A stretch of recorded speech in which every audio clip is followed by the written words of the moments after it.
Hi, and welcome back to Purple Collar Life. Today we're putting the lauan or underlayment down on top of the subfloor. You can see Jennifer has cleaned up that area that had some black spots on the OSB, and she painted kills on top of it. That was, just for reference, that's 1 quart of kills covered that amount of space on top of the OSB. It really soaks into the OSB. Now I'm going to put down that lauan or the underlayment, and I'm going to explain to you how I'm orienting it on top of the OSB and why that orientation is important during this process. I'll also explain to you how I'm fastening it to the OSB, and then after the underlayment's all done, that's when the hardwood floor will be on top of all of that.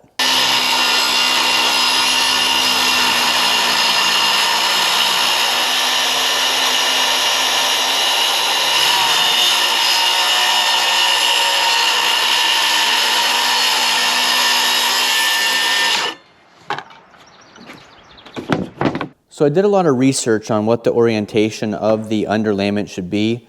Our floor joists underneath this floor are running this way, which is why our OSB on top of it is running perpendicular to those joists. And these green marks on the OSB, if the OSB is put down right, should line up with the floor joists underneath the OSB. So in all my research, and you guys can correct me if I'm wrong down in the comments, your underlayment should run the same direction as your OSB, but you don't want any of the seams to line up. So we ripped a piece, actually Home Depot ripped a piece of underlayment in half to be 2 feet wide, so that when we place it in here, the seam won't line up with this seam. If we had run a full sheet, we would line up exactly with this seam the whole way. So we're going to put this 2 foot wide sheet here in the corner, and we'll run 2 feet the whole way up. And then our 4 foot sheet will actually cover all these seams in this one sheet. So that's why we've chosen to start with a narrower piece, and we're only doing 4 feet long here so that then our seams don't line up with any of the seams on the OSB throughout the floor. But before I put this in, we've got a pretty good gap along here, and mainly in this corner I can actually feel kind of outside air coming in there. So I did get a can of this great stuff, and I'm going to spray it in that crack and along this edge at least for a little ways to keep that outside chilly air from coming in. And then if you're wondering how will I cut that off, because the grate foam of course will come up higher than the OSB, I'll use a multi-tool to cut it flat with the OSB the whole way along here, and then the lauan or the underlayment can sit clear over here against the wall on top of it. Okay, we're going to start way back in here. That gap goes about 3 inches back in the wall.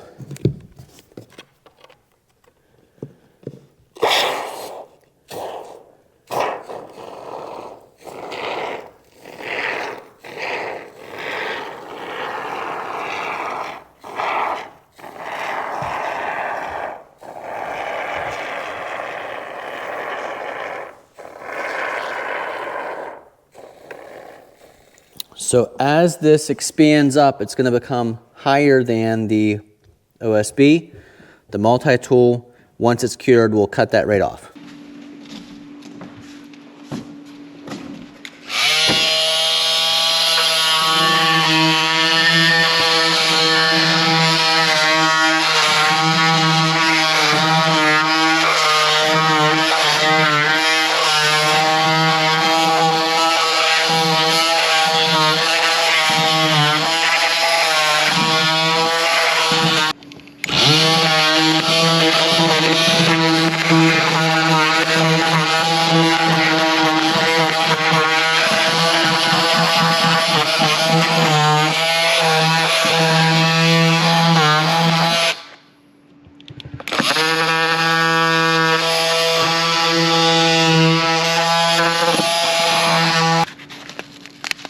Oh, remember there was some paper in there.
So we have this much done so far. I'm going to put the last sheet in, but talk to you about how I am using the staples to put this down.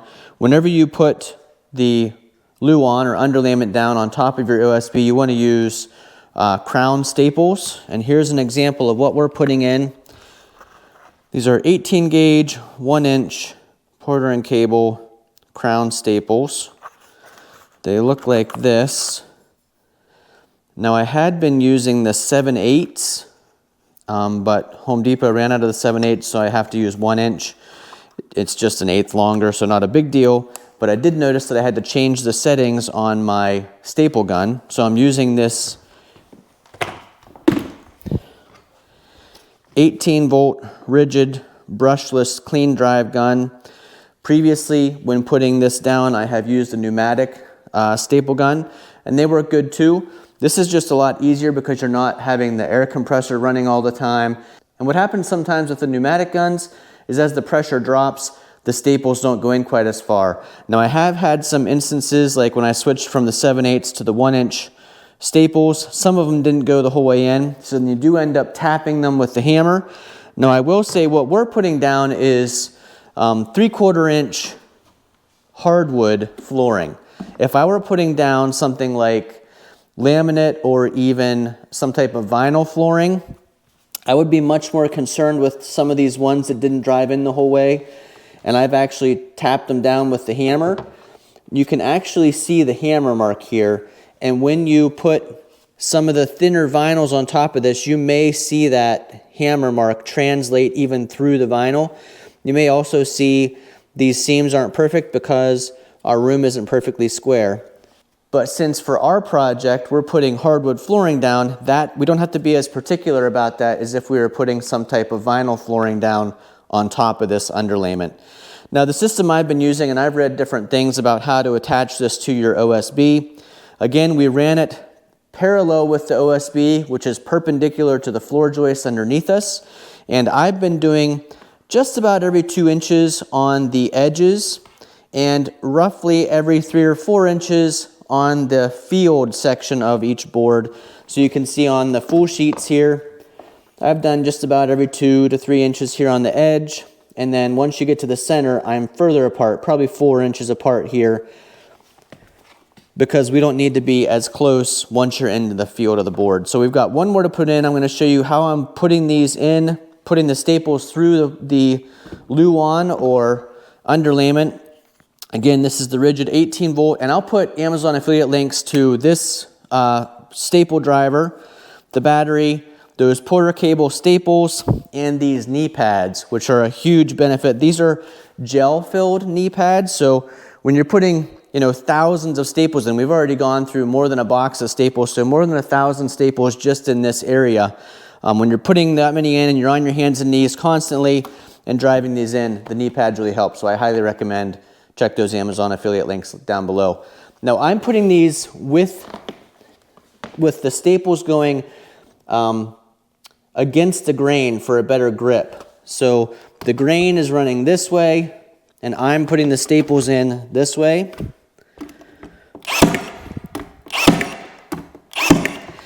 It's nice, this has a nice light on it. Now some people who are really particular would probably use their 4-foot level or something and make a straight line so that their staples are all in a straight line. You can see I didn't use that. I'm just trying to do roughly 2 inches apart on the edges and 4 inches apart on the field sections.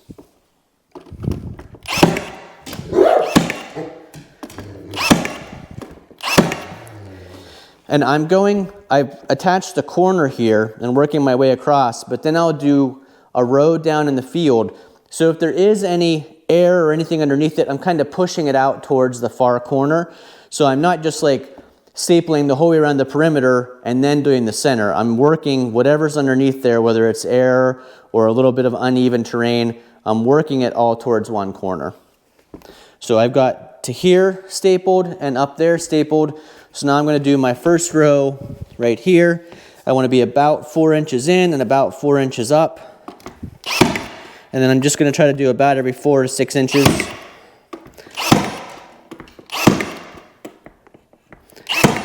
Now, There are adjustments on here, and there's lots of videos about these, but you can turn the pressure up back here, and you can turn the depth up here.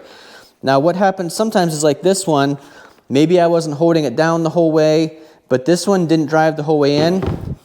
You can hear the hammer hits it. So if I were putting vinyl flooring down on top of this, that head of that staple would actually probably protrude through the vinyl flooring. And if I were putting vinyl flooring down, I probably wouldn't just tap it with a hammer like this. You'd want to use something a little bit more flat to spread the percussion of your hammer out so that that's flattening without creating an indent. But again, for us, hardwood floor, I'm just going to tap this in. It might create an indent here on the lauan, but that won't matter for our purposes. And now it's below the surface.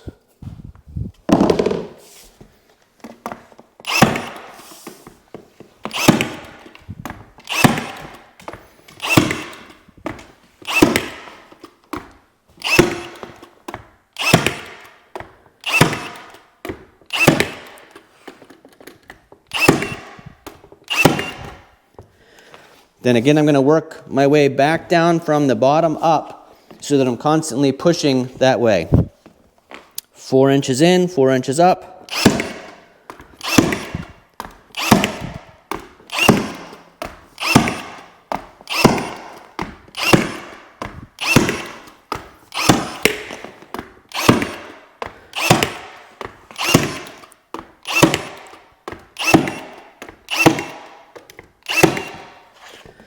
So there's a couple more that I didn't get the whole way in.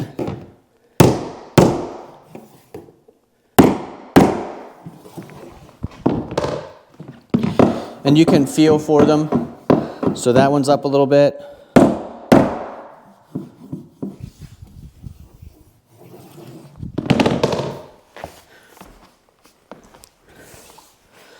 So hopefully if you're doing some research on which direction to lay your underlayment on top of your OSB, you're running it the same direction as the OSB, but you don't want any seams to line up.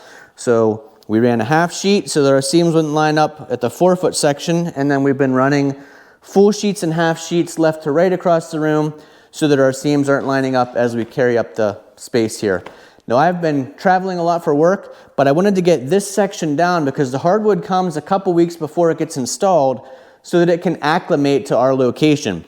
So I wanted this area done, so if the hardwood comes in, this is a good place to stack it, and then when I'm home again, I will finish the rest of the underlayment and the rest of the room here.